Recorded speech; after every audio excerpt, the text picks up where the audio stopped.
So if you are a lover and a regular consumer of milk products, then you know yogurt is made from cow milk. Now, do you imagine the taste of yogurt made from goat milk? Is it something that you would love to try out? Well, on this week's episode of The Innovator, Brian George Otieno tasted byproducts of milk from Togg farm in Mathare and brings you this report.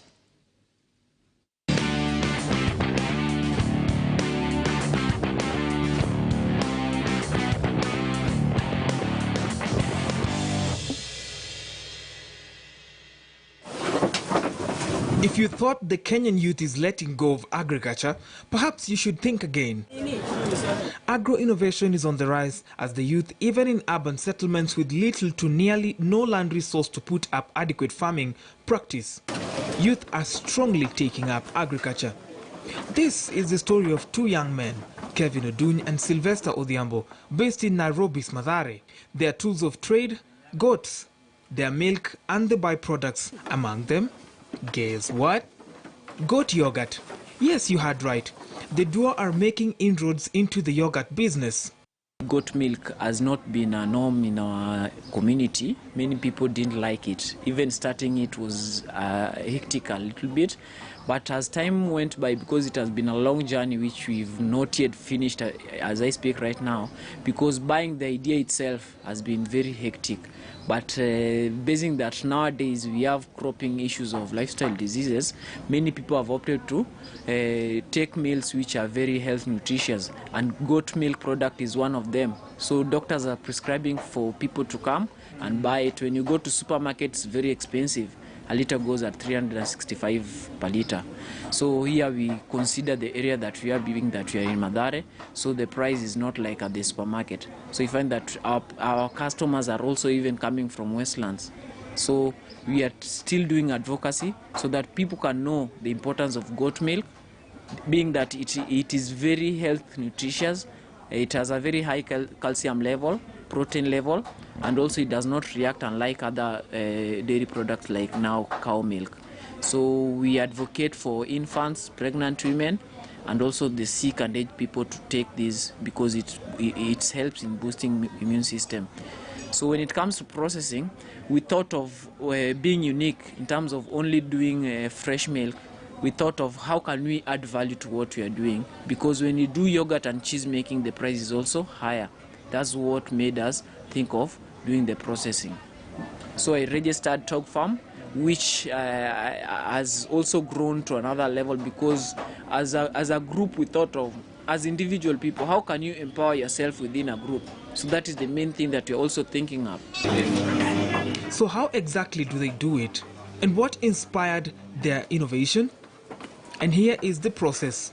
This farm here is where it all begins. The naming of the business to Togg Farm is not by chance. These goat breeds are the Toggenburg, a hybrid version from Norway. Even though the indigenous breed are more resilient to harsh climatic conditions, rearing the indigenous varieties is a daunting task. Kevin tells me he has burnt his fingers while at it, but he has his eyes on the prize. So they first milk the goats. After that, pasteurization and processing happens, ready for the market. We have several products from goat milk. So we have the fresh milk, where we milk, then we pack them in the different sizes, half liter and 1 liter. So when a customer places the order, according to the size of the bottle that they want, we deliver. Some come to pick from the farm. We had surplus milk, so we thought about on how we can do value addition on the milk.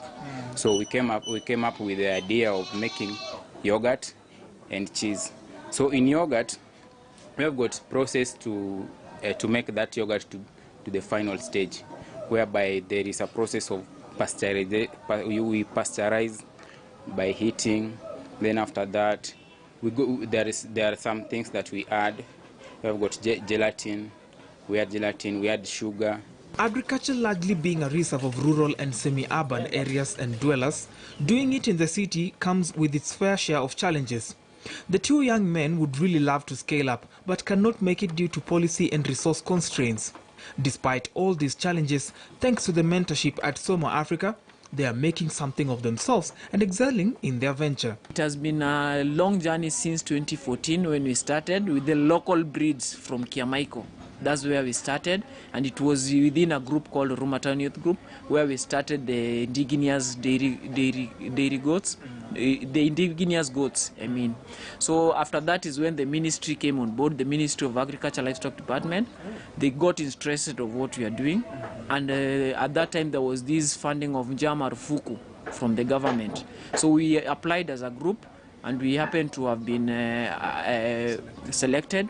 So we were granted that 150 grant, which helped us to set up the first initiative, where they bought us 3 dairy goats. Unfortunately, one died because he had not that experience in handling them. But from the 2 which remained, I can tell you since that time the stock has really grown.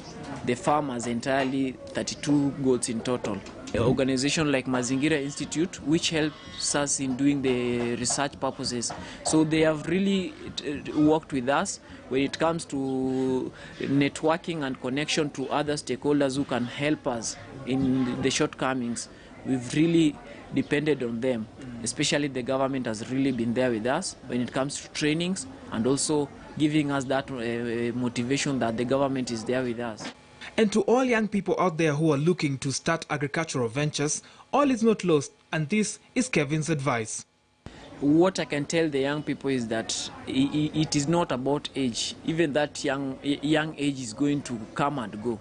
So it's just about mindset. We should change from how we are doing things, because literally the white collar jobs are not enough for each and every youth. So it's upon us now to create opportunities, and that's what our able president said it in 2013 when they were coming in power, that we should create opportunities for others, and that's what I opted to do. I've been taking yogurt made of goat milk, and now I know it's pretty nutritious and actually healthy, and you too should try this. For the Innovator this week on KTN News, I'm Brian George Otieno.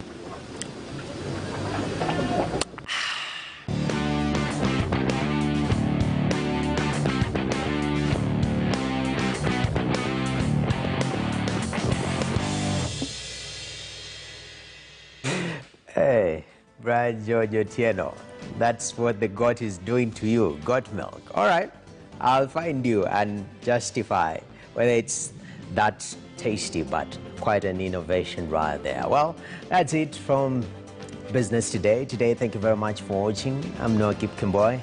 Up next, we have Bill at KTN.